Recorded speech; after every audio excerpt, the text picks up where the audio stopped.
être restauré. Alors que le mois du Ramadan touche à sa fin, venons-en au dossier de cette édition consacrée à la décision prise par 30 à 70 000 personnes en France de se convertir à l'islam. Ce sont essentiellement des femmes qui font ce choix. Pour quelles raisons? C'est ce que Pierre Nicolas et Jean-Michel Mier ont demandé à 2 d'entre elles. Écoutons leur témoignage.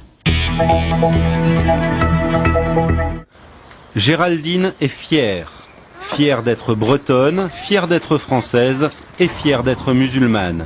Aujourd'hui, quand elle se promène avec ses enfants dans cette cité de l'Essonne, c'est la mosquée qui l'attire, plus l'église.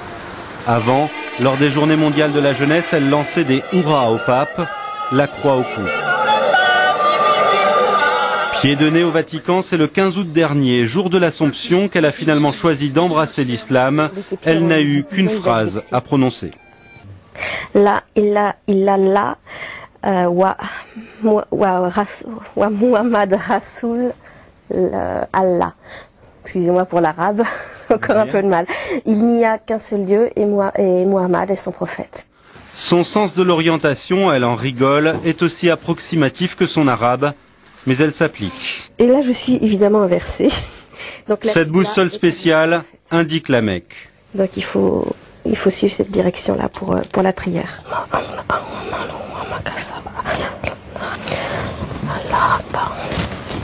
Depuis qu'elle porte le voile, sa fille trouve que maman ressemble à une africaine, mais Géraldine se sent mieux dans sa peau. Avant ma conversion, il me prenait plus pour une femme française facile, etc. On va dire vraiment quelqu'un qu'on va draguer et c'est tout. Depuis que j'ai le voile et que je suis musulmane, je suis une femme qu'on respecte et une sœur. Géraldine l'avoue, elle a besoin de règles et l'islam lui en donne. Par exemple, elle ne touche plus aux bouteilles sur son frigo. Un regret?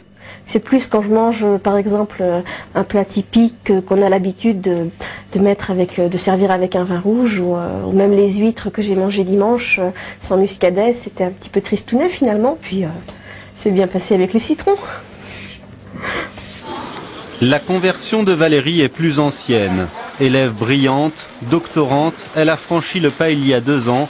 On ne peut pas dire que ses parents ont mal réagi, mais ce n'était pas non plus le fol enthousiasme dans sa famille. Je dirais pas que ça les a intéressés. C'est-à-dire que je pense pas qu'il y ait une personne dans ma famille qui ait lu un livre sur l'islam depuis ma conversion. Ou qui ait fait une quelconque recherche. C'est plutôt arrête de nous saouler avec ça. Avant même de devenir musulmane, Valérie était choquée par l'interdiction du voile à l'école, choquée aussi par un monde occidental trop matérialiste à son goût. Ce qui me choque le plus, c'est sur quoi on valorise les personnes en fait.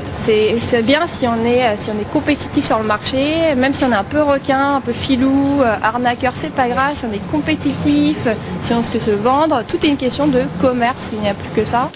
Quand l'occasion se présentera, Valérie épousera un musulman. Le Coran, de toute façon, ne lui laisse guère le choix.